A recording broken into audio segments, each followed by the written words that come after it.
Hi, this is Bowen from Idols, and you're listening to 89 FM, the Radio Rock. Fala galera, beleza? Eu sou o Wendell Correia e hoje eu vou conversar com Mark Bowen, o guitarrista da banda Idols, atração do Lollapalooza Brasil, que acontece nos dias 25, 26 e 27 de março de 2022 no Autódromo de Interlagos, aqui em São Paulo. A 89 é a rádio oficial do Lollapalooza. Eu já tinha conversado com o Mark no começo de 2020, eles iriam se apresentar no festival que aconteceria ali, né, em 2020, não teve festival, você já sabe por quê, né, Covid, pandemia, tudo que tá rolando aí. Então vou aproveitar para trocar uma ideia com ele de tudo que a banda fez, tudo que o Idols fez desde então, trocar essa ideia com ele. Tem 2 álbuns novos aí que eles lançaram, o Tramone e o Crawler, conversar sobre o Lollapalooza, claro, e você acompanha com a gente aqui com exclusividade esse bate-papo para 89, a Rádio Rock. Hi Mark, how are you, man?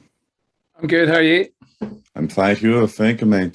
The last time we talked was January 2020, a few months later. yeah. We all know what happens. I hope you can finally make to South America this year, man. Yeah.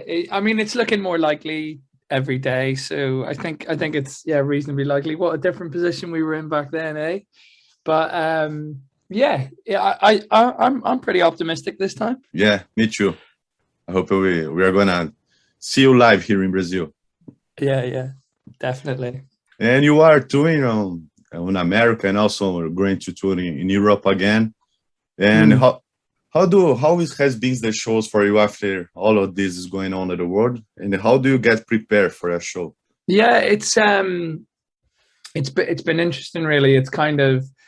It's not what we expected it to be. There was kind of, this idea, especially when you're in the depths of the pandemic and the lockdown, that there was going to be this like momentous moment of release and everyone was going to, go crazy and be all over the place. But it's been a slow burn, because we've had some shows and then we had shows taken away and things like that. So it's been more of a slow kind of delve back into it. And I think that energy is throughout each room that you play in.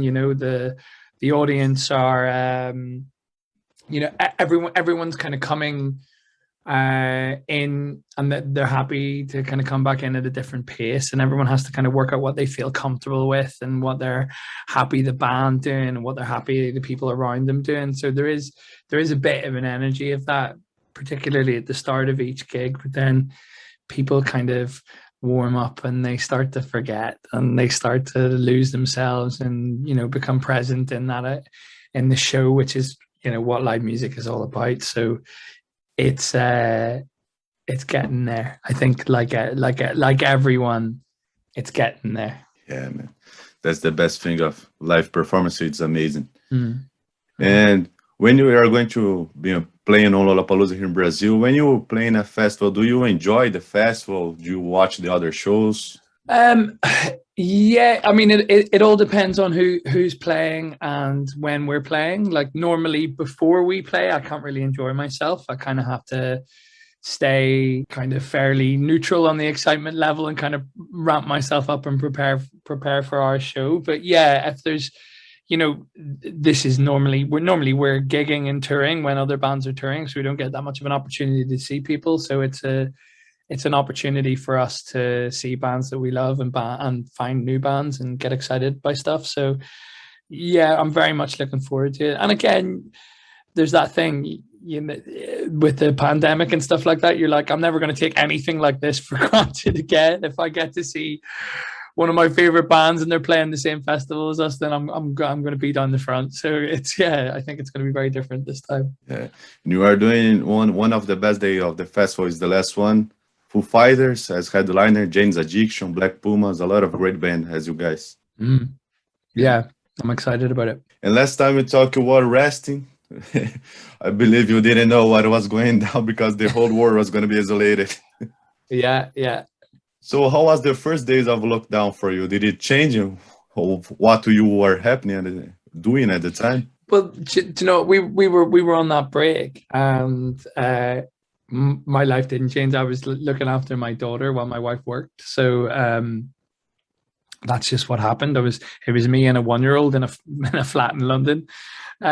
So that didn't change that much. But from the band perspective, immediately when we could see that tours were falling away and we weren't going to be playing the shows and releasing Ultramono the way that Ultramono was going to be released, we decided, well, what have we still got control over? And that was writing and recording.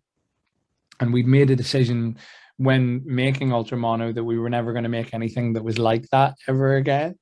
So it was about learning what that was going to be and how we were going to move in that different direction, but still maintain the sense of what Idols is. And that's how Crawler came about.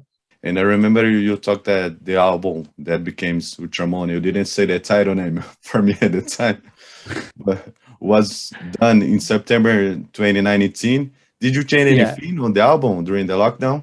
On Ultramono, no. We finished mixing 2 days before the first lockdown, and then that was it. With the way that vinyl pressing and things like that was all going into chaos, we just had to stick to our guns and release it the way that we wanted to. And we never would. I think that, like, for us, our albums kind of reflect where we're at that moment in time, and if things change in the year between recording and releasing, then that's fodder for us to write a new album rather than us focus on the album that's going to be released. And now you are with the new album, Crawler, released in November. How was the process of writing and recording this new album? Was all written during the pandemic, the lockdown? Yeah, I mean, it was a very different writing experience. One, because we weren't all together. Normally we write together in a rehearsal room or, in sound check on stage. So that was very different. And that helped with us changing things, because we wanted to change the sound of Idols. It meant that having a different writing experience lent itself to that. We were writing a lot more introspectively. A lot of the songs were, I think they're mainly 50-50. They're either Joe songs or they're my songs on the album, and they're very written from one person, one perspective, and because of that, we were able to kind of work on things and really kind of hone in on stuff, whereas normally you're kind of playing to the other 4 members in a room and you really have to get them on side right away. At least with this, you could make mistakes and still see an idea out, because you could find out what the mistake was and work on it. So that changed things a lot, and that meant that the writing process took a lot longer than it normally does. Normally for us, an album's written in like 2 months, some less time than that really. But this one, it took the full year, and then the recording and mixing process was the quickest and most streamlined and straightforward we've had, because I think of all the work that had gone into it in the first place. And you have to produce the album again. How is the experience of producing your own band? It's an important thing for me. I think because I'm probably definitely one of the main music writers, and that means that I feel the need to control that, and then it helps me maintain the control across the production. And I think also with albums like Ultramono and Crawler, the production is an instrument as much as the guitar or the drums is. It's very important that what we're intending in the writing process is translated across to the listener. So the guys accept your suggestions for the album? Well, I think there's a lot of trust there. I think there's, we've been a band for over 12 years, like 13, nearly 14 years now. And we built up an artistic language amongst the members of the band that they trust my decision-making in that regard. And also, everyone understands their roles. And I think that my role has become the kind of the producer within the band, and other people have different roles. And you also told me you choose the name of the album before even writing the songs. Why did the name Crawler? I mean, we tend to do that. I think that often comes from Joe. Joe likes to have the artwork and the whole aesthetic and the themes and the ideas of the album before he goes into writing the lyrics. And I think he was doing a lot of processing, a lot of introspection over lockdown, and that led him to the self-realization and self-actualization that you see across the album, and the defiance in all his flaws and all his coming to terms with his traumas and his weaknesses and his strengths and who he is, and that's him. He's a crawler, and it's defiant to have that as the title of your album. So that's where it came in. And do you have a favorite track on the album? MTT 420RR is probably my favorite. I think it's the opener of the album. It sets the tone almost immediately. And I think it's where we've managed to successfully combine the violence and the tension of previous idols with this newfound nuance and temperance, I guess you could call it, and this new sound. So I think that for that reason, it's my favorite. And there's a lot of reference of vehicles associated to Crawler, even the artwork, the songs, the videos that you guys are doing.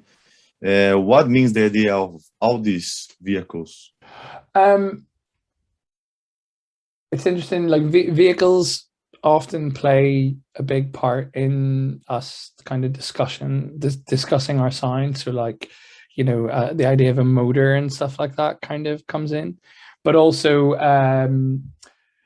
one of the kind of the traumas and the what's the word I'm looking for? The kind of the pinnacle of Joe's addiction, things like that, came when he had a car crash. But he didn't, that wasn't the turning point. That wasn't his, epiphany or moment that he changed. And so it becomes a moment of trauma rather than a moment of realization. And he touches on that a lot on the album. So yeah, that's where it comes from. I think it's all circling around this event where Joe had a car crash, and it wasn't enough for him to realize that he needed to change. So yeah. Interesting. And since 2017, you have released a new album almost every year. In 2019, it's a live album. It's a Portland live album, Bataclan, after all that happened there. Are you already working or thinking about a new album for this year, or just focus on Crawler? Always. We're always thinking forward. I think that now we've been able to play these shows live, especially like being able to play Ultra Mono live was a really incredible experience, because those songs were written to be played to a large audience. They were written to be played in a big room, and those songs now live in the live arena. And Crawler for me has now started to kind of grow and live in the live arena. It's left the studio, it's left the listening to it on devices even. And so for us, we're always thinking about what the next iteration of Idols is. And I think we opened a lot of doors with Crawler for us creatively. And now we've just got to work out where we sit within those rooms. That's perfect. Thank you so much, Mark. Look forward to see you guys in Brazil. I hope this really happens. It will. I believe me. Thanks so much, man. Appreciate it. Thank you. Take care. 89, a Rádio Rock.